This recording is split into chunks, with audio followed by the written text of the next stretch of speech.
এক ভয়ঙ্কর সাপ প্রতি রাতে রাজকুমারীর মুখ দিয়ে বের হয়ে অন্ধকার জঙ্গলে চলে যেত আর ভোর হওয়ার আগে ফিরত আর মুখ দিয়ে ঢুকে যেত। কিন্তু রাজকুমারী নিজেই কিছু জানত না।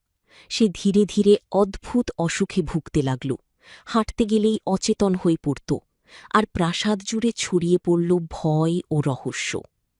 রাজা হতাশ হয়ে ঘোষণা দিলেন যে আমার মেয়েকে সুস্থ করবে তার সাথে আমার ছেলের বিয়ে দেব। অনেক বড় বড় চিকিৎসক ব্যর্থ হল। তখন এলো মায়া, এক গরিব জেলের মেয়ে। কেউ তাকে গুরুত্ব না দিলেও সে সাহস করে সুযোগ চাইল। রাজা মায়াকে সুযোগ দিলেন।